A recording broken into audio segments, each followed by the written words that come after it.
Boa noite, pessoal. Boa noite aos familiares aí. Mais uma quarta-feira, pessoal. A gente está fazendo as reuniões aqui, né?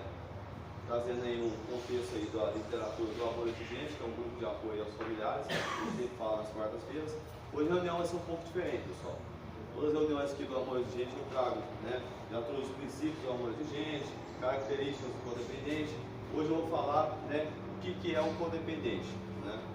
Como que a pessoa pode identificar que ela é um codependente e que tipo de tratamento ela deve procurar, né, para trabalhar essa codependência da mesma forma que vocês estão fazendo o tratamento aqui hoje, na clínica, né, Neopilac, em relação à dependência química do álcool ou drogas. A família também precisa procurar um tratamento lá de fora. Então existem vários tipos de tratamento. Hoje eu vou pontuar alguns tipos de tratamento aqui e falar um pouquinho também da questão da codependência aí. Lembrando, pessoal, esse grupo Amor Exigentes, né, surgiu no Brasil em 1984, né, foi fundado no Brasil o grupo Amor Exigente. Ele é baseado num grupo de apoio que surgiu lá nos Estados Unidos, que é o Al-Anon. Foi um grupo que foi fundado aí pelas esposas do Bill e Bob, que fundou, né, o AA e depois posteriormente fundou o Narcóticos Anônimos. As esposas conversando ali entre si, começaram a conversar sobre como poderiam ajudar os familiares, né, os esposos delas estavam adoecidos, e elas viram que conversando uma com a outra ali, elas conseguiram amenizar os sintomas que elas sentiram, né, de preocupação excessiva, sintomas aí que perceberam que também se tornaram doentes. Reuniram as duas, né, e decidiram o quê? Difundir a ideia entre outras mulheres também, que tinham outras pessoas que também tinham familiares que possuíam os mesmos sintomas que ela. Aí surgiu um grupo de apoio onde se reuniam, né, frequentemente, como o grupo de NA e AA, se reuniam frequentemente para partilhar, falar o que estavam sentindo, uma ajudando a outra. Aí assim surgiu lá nos Estados Unidos, na década de 50, o Al-Anon, que é um grupo de apoio também para as famílias. O Brasil, né, pegou uma cópia desse grupo aí, trouxe para o Brasil, né, chegou aqui no Brasil, como eu disse, em 1994, um grupo denominado Amor Exigente. Por que Amor Exigente, pessoal? O nome fala amor exigente, porque o amor verdadeiro, pessoal, não é aquele amor que a pessoa tem que deixa o outro fazer o que quiser. O amor verdadeiro é aquele que consegue colocar e impor limites nas relações. E é isso que o amor exigente traz. Uma série de fatores aí, né?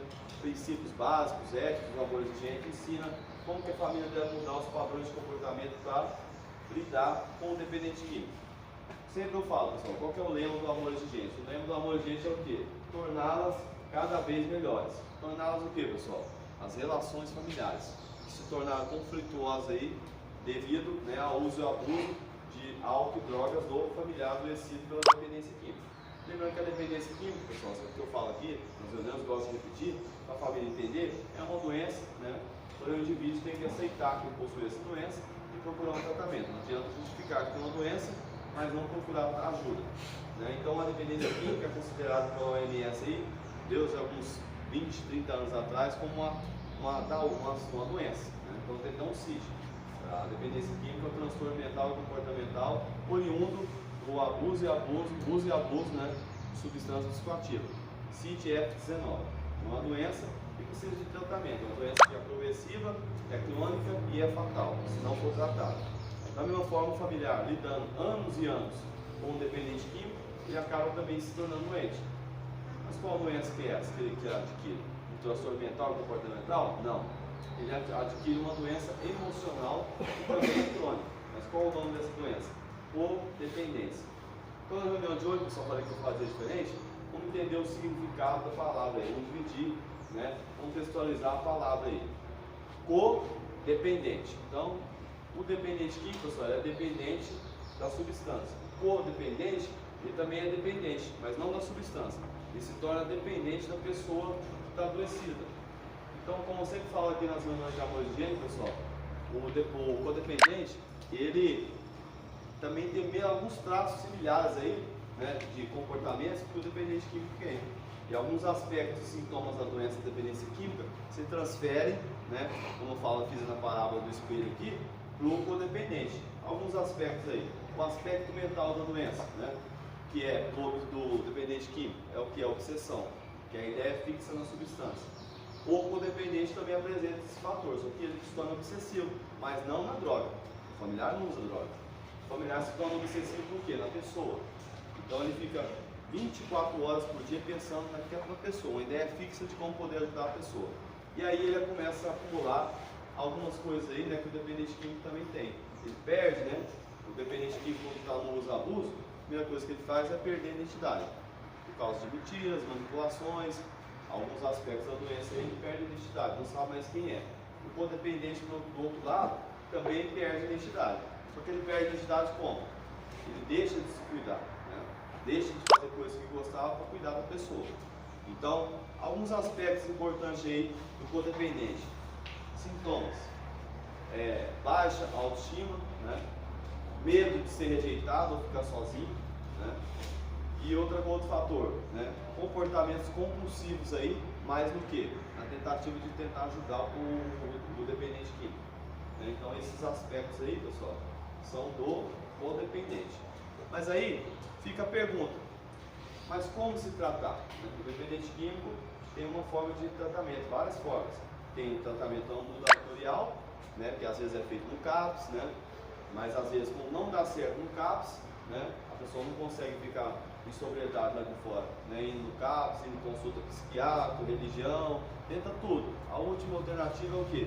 Uma internação numa clínica de reabilitação, porque a pessoa precisa ser retirada provisoriamente da sociedade e ficar num local reservado, protegido para se tratar. Se tratar como? Passando pelas etapas aí. Desintoxicação, né, que é o período que o organismo leva ali para expelir a substância. Depois vai passar pela fase do quê? De conscientização, onde vocês aprendem aqui nas reuniões, né, as ferramentas que vocês vão utilizar para dar manutenção na sua recuperação ali fora, o que é a dependência química, como, né, você se tornou um dependente químico, né, quais são os seus gatilhos, quais são as suas reservas, e o principal de todos, o autoconhecimento. Se conhecer, porque uma pessoa, para se tratar, primeiro ela tem que entender o que ela é. Porque ela vai tratar uma pessoa que ela não sabe, né? Quais são as dificuldades dela, o que faz ela ficar frustrada, qual que é a inabilidade dela de lidar com sentimentos, emoções ou dinheiro, quais que são os gatilhos que motivam ela a usar. E também entender o que ela vai preencher esse vazio, né? Quando ela admitir que ela tem um problema, né, com substância, ela vai ficar um vazio. Então ela, aqui na clínica também, nas reuniões, a gente ensina a ela preencher esse vazio sem precisar fazer o uso de substância. Agora, esse é o tratamento do dependente químico. E posterior, quando ele termina o tratamento aqui na clínica, ele vai continuar fazendo o tratamento dele lá como? Criando uma rede de proteção, né, que é família, psicólogo, consultas frequentes com psiquiatra, se possível, psicóloga, né? O que mais rede de apoio? Frequência aos grupos, né, de apoio, narcóticos anônimos, alcoólicos anônimos, trabalhar os evites que são ensinados aqui, evitar ambientes, lugares e pessoas, e principalmente, pessoal, ter o sincero desejo de parar de usar, ou seja, saber dizer o não lá de fora. Vão ter várias situações que as pessoas vão te testar, vão te oferecer droga, vão te convidar para lugares, mas aí você tem que aprender, igual a gente fala em reunião, se posicionar, né? Dizer o não e saber, porque aqui dentro da clínica, no período que você fica aqui, você fica ciente do quê? Os locais que você pode ir, as pessoas que você pode andar, né? E o mais importante, vocês ficam cientes do quê? Não existe uso controlado, né? E o dependente químico não pode ter contato com nenhuma substância, nenhuma, que altere a mente ou o corpo. Lembrando, pessoal, que álcool também é droga, né? Álcool, maconha ou qualquer outra substância. Não existe uso controlado. Se usar um pouquinho, o sintoma da doença física, a compulsão, abre e a pessoa não consegue mais parar. Então vamos passar para o tratamento do codependente. Qual que é o tratamento, pessoal? Existem vários. Terapia familiar, terapia em grupo, terapia individual, frequência também aos grupos. Qual o grupo? Qual os grupos? Grupo de apoio. Aqui a gente trabalha um deles aqui, que é o Amor Exigente, mas tem outros. Tem o Naranon, né? Tem o Amor Exigente, tem outros grupos aí, né? Tem a pastoral aí da sobriedade, ou vários grupos aí que podem ajudar o familiar, né, a entender como que a codependência age nele. Para a gente terminar, pessoal, deixar bem claro aí, um dos aspectos aí que às vezes a família pega muito aí é um dos sintomas que a gente fala sempre aqui em reunião. A necessidade constante de querer agradar o outro, né? O codependente, pessoal, a palavra mesmo fala o quê? Codependente. então ele já não tem mais vida. A vida dele começa a ficar ligada com a vida do dependente químico. Mas ele precisa quebrar esse cordão umbilical, porque senão ele não vai viver a vida dele, vai viver a vida do dependente químico. E viver a vida do dependente químico ele não consegue ajudar. Vai piorar a situação, tanto ele como o dependente químico, se não procurar ajuda, né, vão acabar aí tendo consequências piores, né? O dependente químico tem o quê? Tem a overdose, né? Tem mortes aí devido à recaída, acidentes fatais, né? O codependente pode o quê? Gerar outras comorbidades, como eu sempre falo na reunião aqui, pressão alta, né? Pessoas que passam mal aí, né? Depressão, né? Tudo isso o codependente pode pegar, pode adquirir se ele não procurar uma ajuda. Então, pessoal, porque eu sempre oriento aqui nas reuniões do amor de gente, tanto vocês fazendo o papel de vocês que estão aqui na clínica, fazer o papel de vocês aqui, assistir as reuniões, identificar quais padrões de comportamento inadequados que te levaram ao uso, que você precisa modificar para não usar mais, como eu falo. O problema do dependente químico não é só a droga não, pessoal, aqui não tem droga, né? O problema é os comportamentos. Tirou a droga, fica o quê? Os comportamentos e defeitos de caráter, que é os que são trabalhados dentro da clínica. Você fazendo a sua parte aqui, tudo certinho, saindo lá de fora, o tratamento tem que continuar. Não existe, né? A doença é crônica. Então, você tem que dar manutenção pelo seu tratamento lá de fora, se você quiser ficar em sobriedade pela vida toda, né? E o familiar também precisa o quê? Frequentar reuniões e principalmente, como eu disse, eliminar esse desejo incessante aí de querer agradar o dependente químico, como? Impondo limite nas relações, sendo mais assertivo nas decisões. E muitas vezes o dependente químico, esse medo de ser rejeitado, é um sintoma da codependência, ele fica com medo de ser rejeitado pelo dependente químico se ele falar não.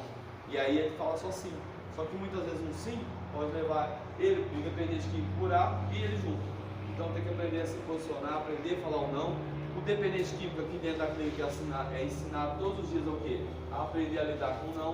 Né? Não é toda hora que você vai levar um sim. Né? Então lidar com a frustração é uma coisa importante. Lembrando, pessoal, para finalizar, o Amor de Gente é um programa de amor. Ele quer o quê? Resgatar esse amor que foi perdido, né? Durante os anos aí, gerado por conflitos, que na maioria das vezes, né, tá certo, nada justifica o uso. Mas uma pessoa sob o efeito de álcool ou drogas, ela acaba gerando o quê? Relações conflituosas entre a família, entre os amigos, e todas as pessoas ao redor dele ali. Tem uma estatística que fala, pessoal, em torno de um dependente químico, tem 10 ou mais pessoas adoecidas ali. Em torno de 10 ou mais. Todo mundo que tem contato com ele fica doente. Por quê? Tentando ajudar. E aí, adquirir esses sintomas do quê? Da codependência. Então, pessoal, se o dependente químico se trata, aquelas pessoas ao redor ali também teve que procurar tratamento para juntos, né, resgatar esse amor aí da família. Lembrando, como eu sempre falo aqui, pessoal, existem várias instituições aí no mundo. Aqui é uma instituição de tratamento. Existe instituição penal, instituição de escola. E a primeira e mais importante instituição criada pelo homem é a família. Mas muitas vezes a gente não dá valor nisso aí devido, né, aos sintomas aí que a pessoa apresenta quando ela está sob o efeito de álcool ou drogas. Então, pessoal, para resgatar esses princípios, esses valores da instituição, uma das instituições mais importantes do mundo aí, que é a família, né, resgatar esse amor familiar, né, resgatar esse amor do seu familiar, da sua família, e um respeitar o outro, né, ambos se ajudarem. Por isso que é importante vocês estarem aqui hoje fazendo a sua parte e a família lá de fora também fazer a parte dela, mudando padrões de comportamento, né, primeiro identificando e aceitando. Como tem o primeiro passo aqui, pessoal, o dependente químico, que é admitir que tem um problema, o codependente também demora anos para aceitar que ele se tornou codependente, porque às vezes ele não conhece os sintomas aqui que eu falo. Então, por isso, né, que o Amor de Gente traz e eu trago para vocês. Então, ele precisa primeiro identificar esses sintomas, aceitar que ele é um codependente e procurar ajuda. Porque ele procurando ajuda, ele vai se tratar enquanto você está aqui, e quando chegar lá, né, ambos vão estar tratados. Eu tenho certeza que as relações serão melhores, né, e vão poder se ajudar uns aos outros aí. Beleza, pessoal? Essa é a reunião de hoje. Obrigado a vocês aí.